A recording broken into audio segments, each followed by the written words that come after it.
Hey guys, welcome back to my YouTube channel. My name is Janae Bless and I'm super excited to be here with you today for another episode of Yoga Talk.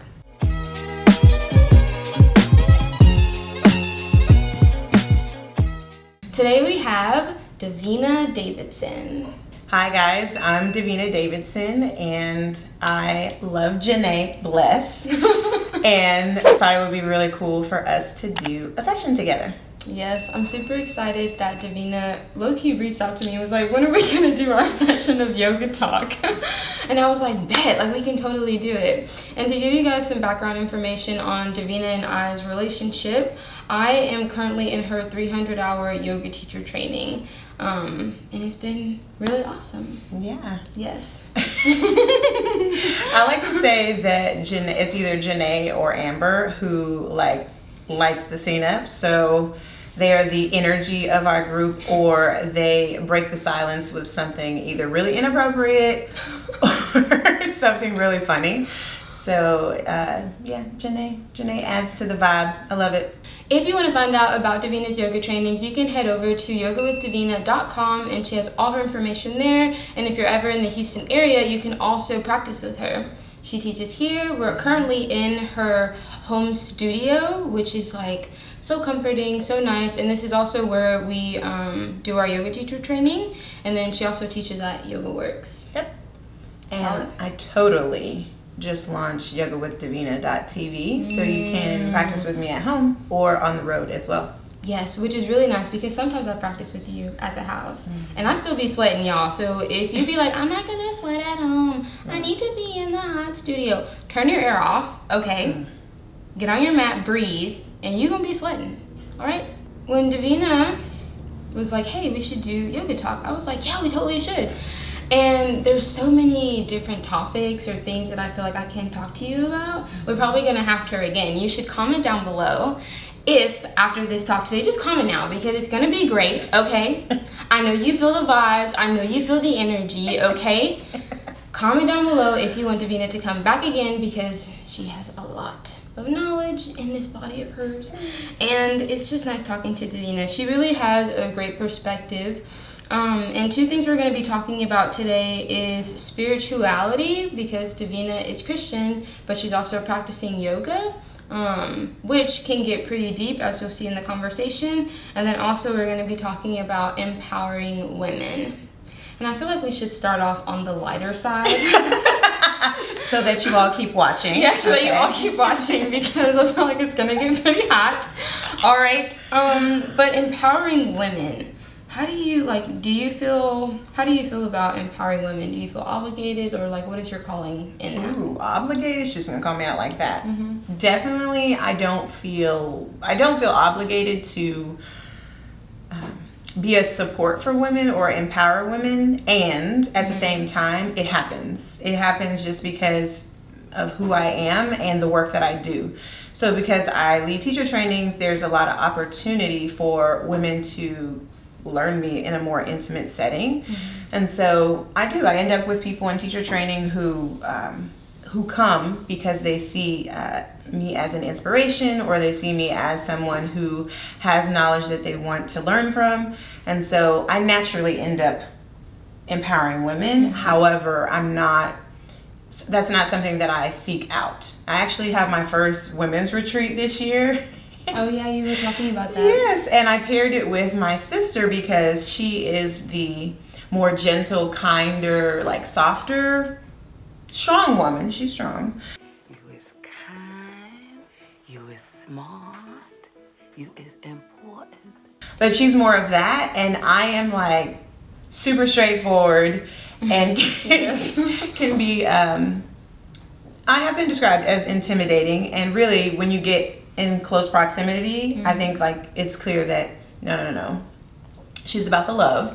But yeah, so I'm excited for that, and it also just shows how I need a little support in that area in terms of really empowering women where they are versus where I want them to be. Yeah. I don't get that from you though. Oh my God. I don't get that you're not with people where they are.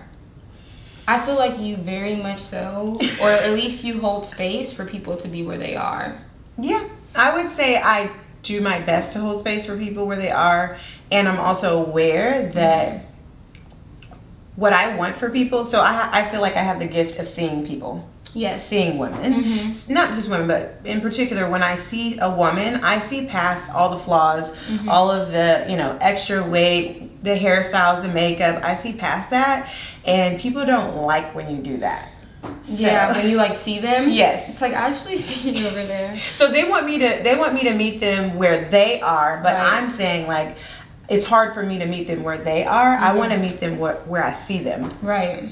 So it can be a little. I can understand that because too I feel the same. I guess that is scary for some people. Like, I don't know. Oh yeah. When they're not actually living in who they are, but trying to be something something else that they're not. And it's funny because I have like nicknames like Miyagi and like the sorcerer, things like that, because I see people, I see them where they are, and like that's who I speak to. And sometimes because of the mask, because people want to kind of hide behind their flaws or even like things that they think actually protect them, I'm like, no, let's do the ugly cry. Like, let's pull down all the walls. And this also reminds me of a moment in teacher training. I was about to say, I don't even want to talk about ugly cries, y'all. I don't even know how many ugly cries I've had with Davina now, but I have had several ugly cries in this space, but they were all so good and like transforming. And I'm all about that too, but I think when I've never had someone else do it to me. You do it to other people? I do it to other people all the time. Makes sense. But I've never had someone else do it to me, and it made me upset, you guys, literally. And I'll insert the meme right here that Davina made for me, because we were describing like how we're feeling, and I was like, I'm upset. Like, and I felt like the Drake song, anyways, you'll understand. But I was upset. And like kind of with you, I was like, I can't believe she just did that. Yes. She did not even ask me. She just did it, and I was like, but I kind of liked it. Yeah. Do it again. But this speaks to the fact that like you're ready for that. Yeah. And if someone is not ready for that, they end up feeling like, whoa, that's too much, or they get upset in a different kind of way, not like, okay, do it again. Or like they move back, like they retract more because they're really not ready. Yes. Or, and this has happened to me quite a bit in leading teacher trainings, is that they make it about me. Like they get upset with me and like, Davina is this, Davina is that, Davina that. And the reality is like, honey, I'm a mirror of you. I'm a I'm a reflection of you. Yes. And it's like you might be thinking like it's all her when really you're having a moment. Right. So, which is like super hard to separate the two. Yes. So I want to ask you, how did you become so confident in yourself? Or how did you become yourself? Yeah. Be you. I've shared this with a few people. I think that it started from having a positive relationship with my dad. So we went fishing together. We always hung out together. He taught me how to shoot a rifle. I'm from Louisiana. Oh, I need gun lessons. Yeah, I'm like super country in that way. And so because I got to spend a lot of time with my dad, and he always said he loved me, he was very protective of me and very supportive. I felt like even amongst, like, I grew up with siblings, female sisters, that they would fight against each other. They had the spirit of jealousy amongst each other, but because it was like he had his hands on me, like he protected me, that none of that ever really mattered. There were times when I was younger where, my sisters would be like, you're fat, or you're da-da-da, and I totally wasn't. Can we insert a picture somewhere? Yes. Okay, because I was not fat. But these heifers were Davina was something. Listen, okay? And so I would be like, no, like I'm not. But I had that confidence because my dad made me feel like I wasn't, because I really wasn't. So it never bothered me. And so, isn't that crazy too? Just a little insert, how other people try to define who you are.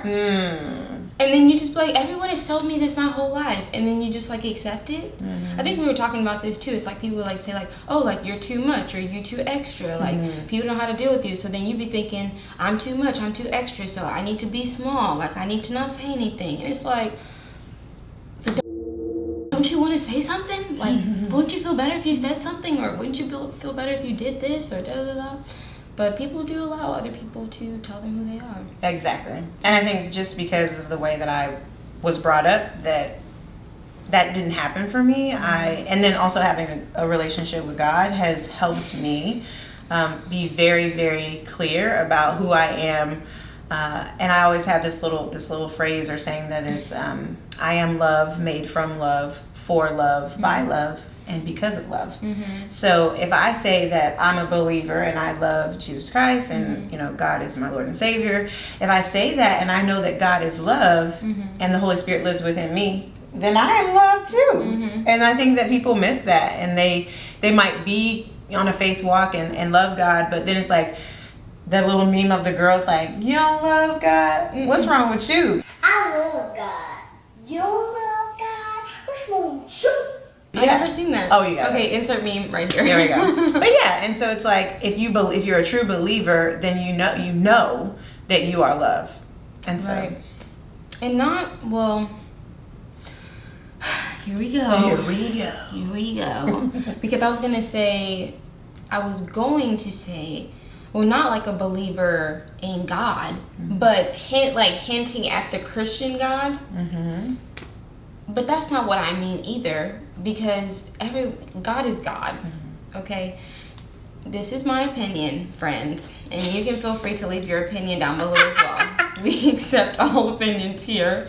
But it's funny that I was going to say that, because again, that's not what I meant, because God is God, but everyone's God is different, or I guess what they call him is different. Some people call God the universe or spirit or Allah or whatever they call it, but I think the general sense of believing or having faith is the same. Does that make sense? Yes. And this also speaks to, and I don't know, I can't quote the exact sutra, but the one pointed focus.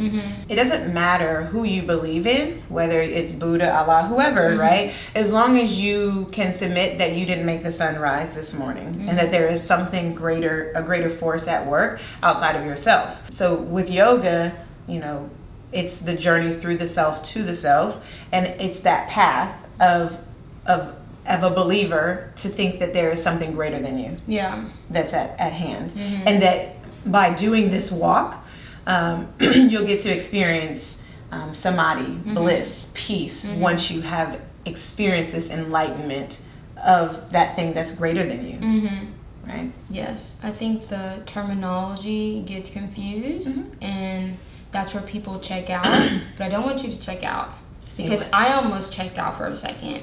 But did you always, I guess, believe? Like, was that instilled in you as a young child, or did you like come back? Like, did you just find that? So as a child, we all got to go to church with our friends. Shout out to Johnny Hearns, King Hearns, King Lish, all of that. Okay. So I want to say it was 5th grade that I started going to church with my best friend Johnny.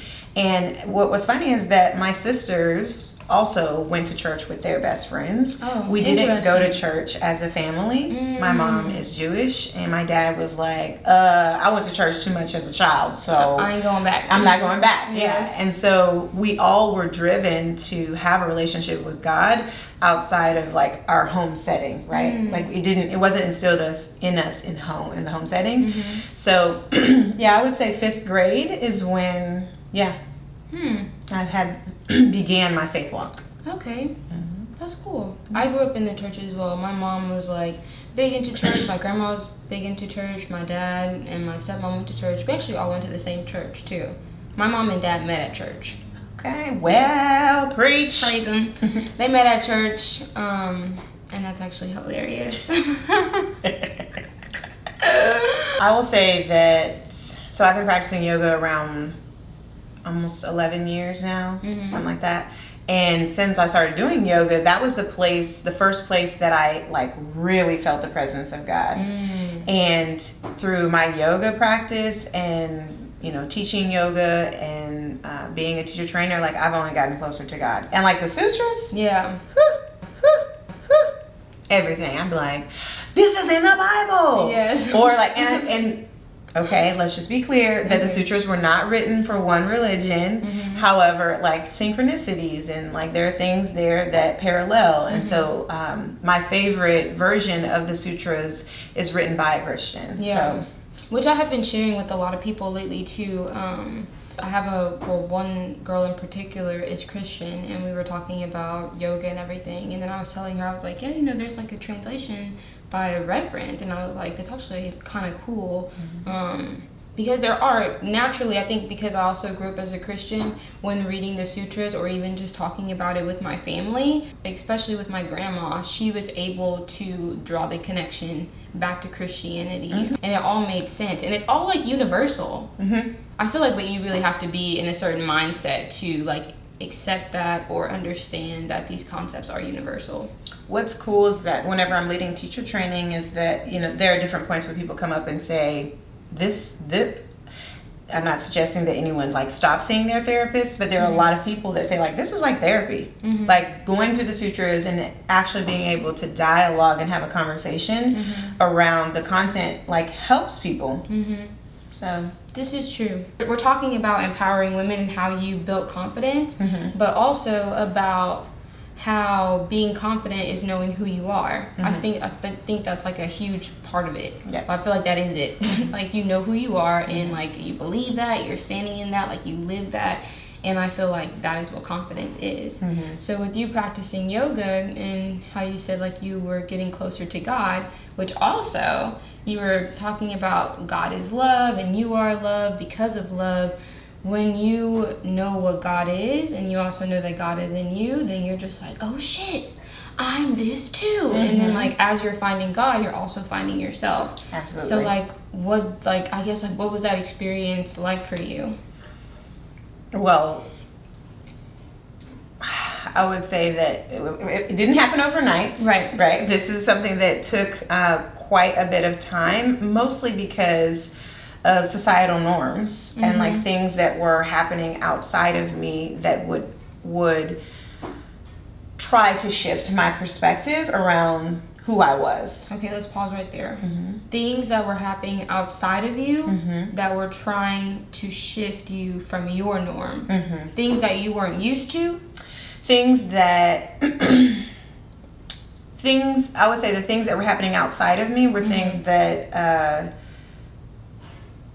that didn't mean anything to me, or I didn't add value to them, but for the people around me, it did have value to them. So an example would be wearing makeup. Okay. Like wearing makeup makes you pretty. And because my dad was like, and my mom too. My mom would be like, you're my most beautiful child, which I thought was fucked up, just being honest. Yeah, that is, Mom. I mean, your sisters, all of y'all. All of us are beautiful. Oh my God. It's like, y'all are all so beautiful. I feel that, and I'm like, that was really wrong of her to say that, but she would say it. She would do those kinds of things. So like the words that people would say also affected me, or would try to affect me. And so when I say like, okay, societal norms around body positivity. So there was a period of time after having children where I was like, this is my body now. Like this is what I'm living in. And that was like a new shift because people who know me now see me as a thicker woman. We'll say a thicker woman. But prior to, you know, having children, I was not a thick woman. And so as I've shifted into having this new body, there's this awareness around like, okay, now I have like real ass stretch marks on my body. And my breasts are bigger than what they were before I had children. And so it's like, does that mean anything about me? So these things, all these shifts were happening, and that you were kind of like, whoa. Yeah. Okay. Yeah. And the cool thing though was that because I had that foundation of love from the beginning, and like this, you're beautiful, da da da. For me, it was like, yes, my physical shape is shifting after having children, but like I wouldn't trade that shit for anything. Right. And so it's like, I'm still me on the inside. Mm-hmm. Like, I'm still Davina. Nothing has changed. And because I knew who I was, Mm-hmm. I didn't allow what was happening around me to shift the way that I felt about myself or who I was. Wow. Yeah. That is so deep. I feel like we could just stop right there. That is like, that's a lot though. Mm-hmm. But like, it doesn't stop there. No. So keep going and tell us what happened after that. And I would say I went through phases of where with body positivity, I was in that kind of movement of just exploring my new body and accepting my new body and the way that it was. And so I think that, and I used to do this, and I know that you might share about this, but Okay. like, I totally walked around naked all the time. Oh yes, I'm for the naked walking around. It's so freeing. It is very freeing. Yes. And that sense of freedom, that is something that sealed it. It was like, bitch, this is your new body. Like, Right. this is the new casing that you live in. This is not who you are. It's what you live in. Like, you are a spirit. You have a soul. Like, you know, this is not who you are. I wasn't defined by my body, even though society, social media, fuck social media, / we like YouTube. I'm about to say, we like YouTube and Davina's Instagram. Go follow her. But really, it was like, you know that social media can be this stage platform of like, this is what, what I look like. And it's like, no, you don't. Yeah. One of my most liked, I'm pretty sure it is the most liked pictures of all time, was 3 years ago. I was getting back into lifting weights. I used to love lifting weights. And I took a picture in my mirror with my bra and my underwear on, and you get to see all of it. Like the soft Can fat. we insert it? Yes. Okay. Yeah, like the soft fat, my mom claws, my tiger claws. Oh, okay. And it's everything to me. I love that. I love my body. Like, I embrace my body, and like by walking around naked and like seeing myself in the mirror and be like, okay, this is my body, girl. Okay. Like, and what's next? The next piece of that was tapping into strength. So then my inversion journey sealed the deal. So the fact that I was able to learn how to get upside down and use this physical body, regardless of the soft fat, the rolls, the stretch marks, whatever, like, I was still able to do some really cool, or I am. Yeah. I am. Even till this day. Yeah. Which is so inspiring, I think, for all of us. Like, anyone, if you only know her off of social media, I don't think it's as effective because they only see like that layer of you. But being able to like step in and see you, it's like, oh shit, I can do anything. I love that. Yeah. Like, the thing that I love the most about getting to lead teacher trainings is that, and I guess I don't have to only be leading teacher trainings to be in intimate settings with women. Yeah. But mostly that's how I live my life, is through teacher training. But then people get to see me. They get to see, if they let their guard down and let their walls down, then they can receive me. But if they're still fighting against who they think that they are and not loving themselves, then they won't really see me or receive me. And I think that's why I absolutely love you so much. I cannot believe that I don't know. I just can't believe that we hadn't like connected before now. It's because she thought she was looking at me on the external. It's no, okay. I always saw you as a free spirit. Don't even. It's okay. During the time, that was a joke. During the time that we were around each other, I was going through a lot of stuff. What we were talking about in your kitchen, that was me, and I was disconnected, and I wasn't here. Yeah. So that's what that was. And so that wasn't, if we would have met then, you would have been like, no. No. What would you suggest for someone who is wanting to be more confident and wanting to be more self-aware? What would you suggest that person do? Simple steps would be around choosing you. And I do that whole yoga retreat, be you. And it is about, in every situation that you're in, it's like pause to check in. Is this in alignment with what you desire for your life or what you want? And then if it's not, choose you and make the exit. Yeah. And it seems to make the exit is a big step. To make because I'm thinking like That's a big for some step. people, what I'm already thinking is that some people are so like attached, or they don't understand like this abundance that they're living in, or like the power that they have, and so like every little thing that happens, they think like they kind of have to grasp and hold on to it. And we're talking about these shifts, like everything is always changing.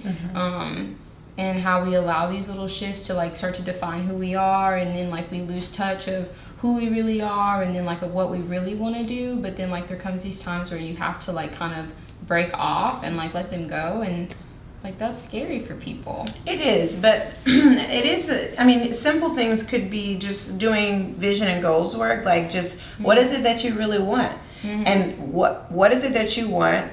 What are you doing in your life to achieve those things or move towards those things? Yeah. And honestly, what you want can change. As you said, things shift, and that's okay.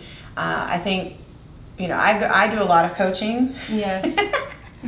I do a lot of coaching, and as far as like little things that people can do, it could just be journaling, doing vision and goals type stuff, vision board type stuff.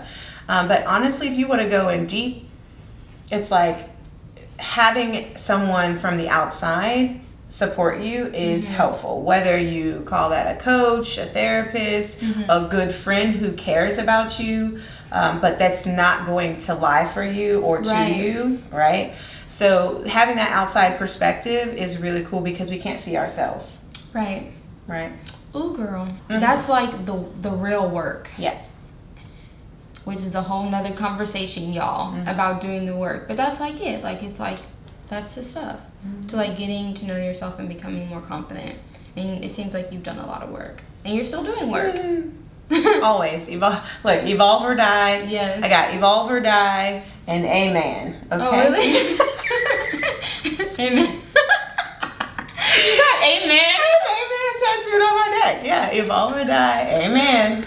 So you just keep being in the work, keep seeing things, as they come, and choosing myself in that process. And I know that when people say when I say choose you, people are like, that's kind of cocky, or like, that's like kind of confident. But the reality is like, if you don't love yourself, ain't nobody else gonna love you. Ain't nobody else gonna love you, and you won't be able to love anyone else either. Too. Yeah, that too. And then even in regards to like choosing yourself, I feel like all you have is yourself. Like, of course there's other people, but like at the end, like you came into this world, well, with your mama. With your mama. But but like as a soul, you came individually as one. You're going to leave as one.